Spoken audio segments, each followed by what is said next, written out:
Story 1. The Hitchhiker. Driving at night always had a certain allure for me.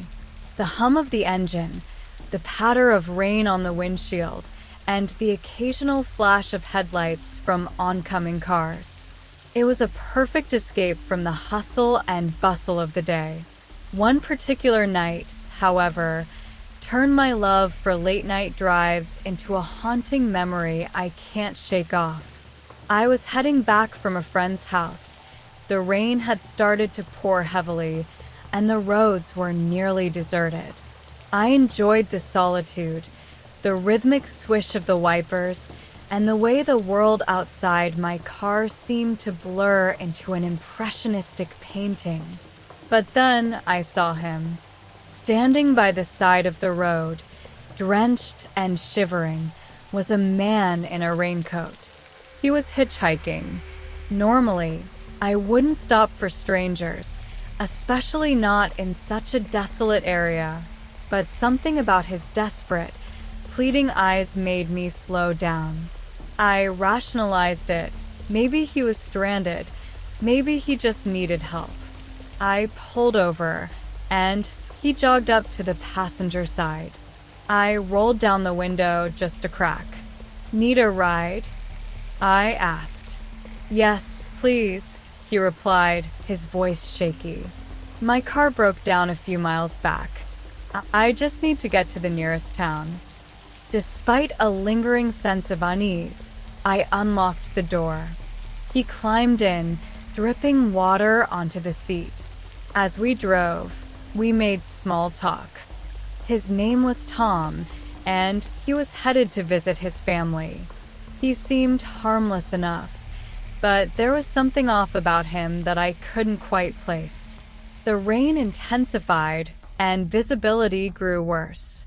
I focused on the road, the rhythmic thud of the wipers the only sound between us.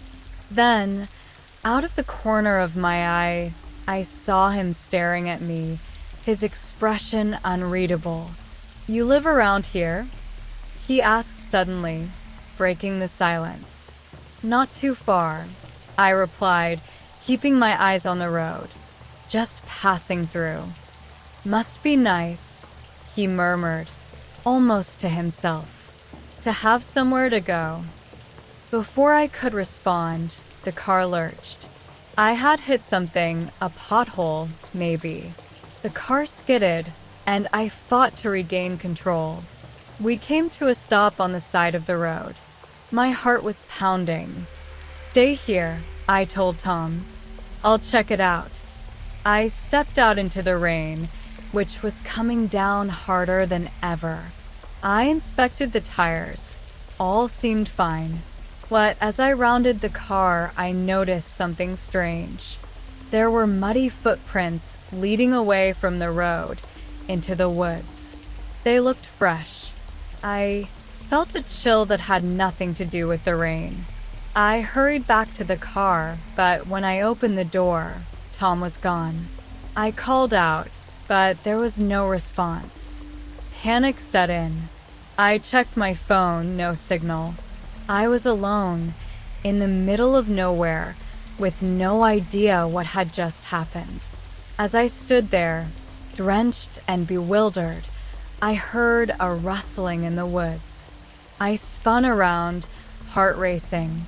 A figure emerged, not Tom, but someone else, someone gaunt and pale, with hollow eyes that seemed to pierce through me. "You shouldn't have stopped," he whispered. "He's not what you think."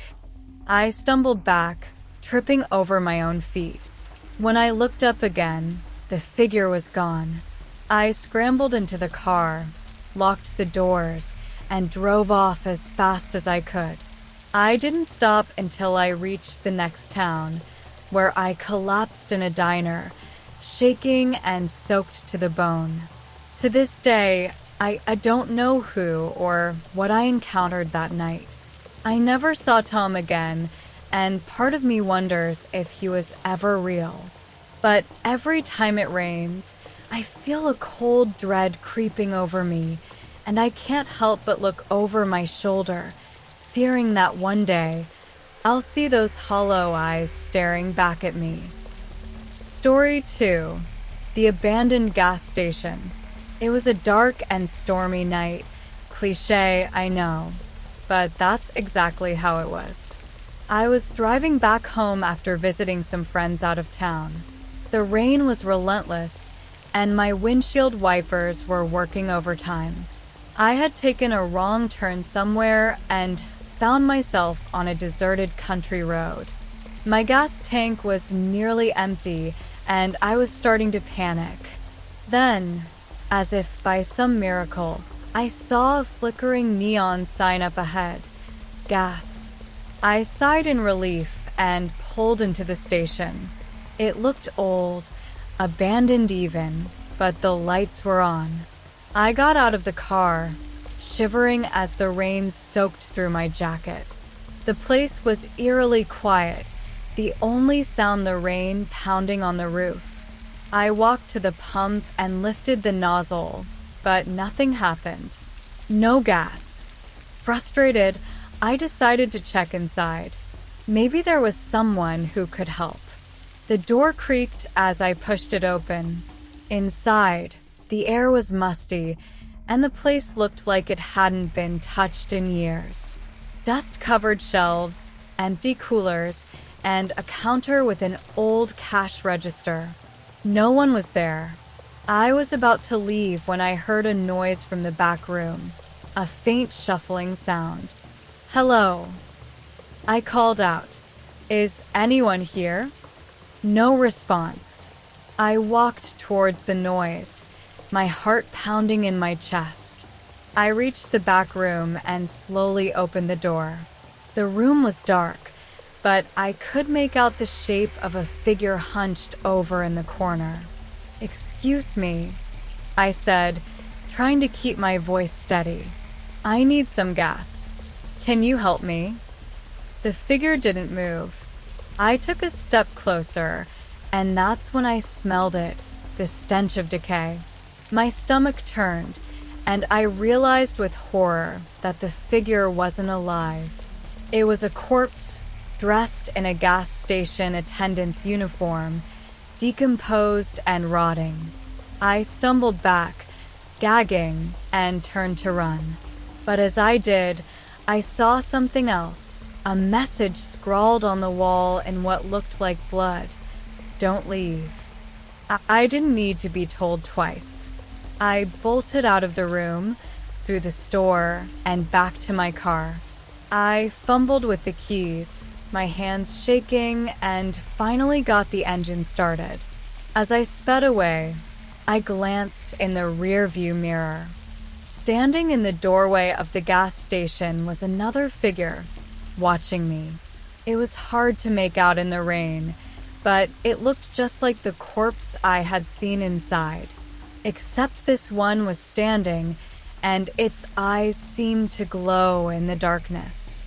I didn't stop driving until I reached a town several miles away. I found another gas station, filled up, and didn't say a word about what I'd seen. Who would believe me? Even now, whenever I drive by a gas station at night, I can't help but feel a shiver down my spine, remembering those glowing eyes and the message on the wall. Some places, I've learned, are best left alone. Story 3. The Phantom Car. There's something about driving in the rain that always calmed me. The sound of raindrops against the roof, the cool air, and the dim, muted lights of the world outside. But one night, a drive in the rain turned into a nightmare that haunts me to this day. I was on my way back from a late shift at work. The road was a winding one through the forest, with tall trees on either side creating a tunnel effect. The rain was heavy, and the visibility was poor. I was driving cautiously, my headlights barely penetrating the darkness ahead. Suddenly, in my rearview mirror, I saw headlights. A car was coming up fast behind me. It seemed strange, given the weather and the condition of the road. I slowed down to let it pass, but it didn't. Instead, it stayed right on my tail, its bright lights blinding me. Annoyed, I sped up, hoping to put some distance between us. But the car matched my speed. I glanced back, trying to see the driver, but the rain and the glare made it impossible. My frustration turned to fear. Who would drive like this in such conditions? I decided to pull over and let the car pass. I slowed down and moved to the side of the road. But instead of passing, the car stopped right behind me. I felt a chill run down my spine. This wasn't normal. I waited, hoping the driver would get out, maybe explain what they were doing. But no one did. The car just sat there, idling, its headlights casting an eerie glow through the rain. After a few tense minutes, I couldn't take it anymore. I decided to confront the driver. I grabbed a flashlight from my glove compartment, took a deep breath, and stepped out into the rain. I approached the car cautiously, shining my light into the windshield. What I saw made my blood run cold. The car was empty. The engine was running. The lights were on, but there was no one inside. I stumbled back, heart pounding, and rushed back to my car. As soon as I got inside and locked the doors, the other car's headlights went out. I fumbled with my keys, trying to start the engine, but my hands were shaking too much. Finally, the car roared to life, and I sped off, not daring to look back. The rain seemed to pour even harder, the trees blurring past as I drove as fast as I could. I didn't stop until I reached home, where I parked in my driveway, ran inside, and locked all the doors. I didn't sleep that night. The image of that empty car, idling in the rain, haunted me. I never found out whose car it was, or why it was following me. But every time I drive that road, I feel a sense of dread, fearing I might see those headlights in my rearview mirror again. Some say it was just a trick of the rain, a hallucination brought on by exhaustion and the storm. But I know what I saw, and I know that out there, on that lonely forest road, something unexplainable happened. Something that turned a peaceful rainy night into a waking nightmare. These 3 stories capture the eerie and unsettling atmosphere of driving alone on a rainy night, blending the ordinary with the supernatural in a way that leaves a lasting impression.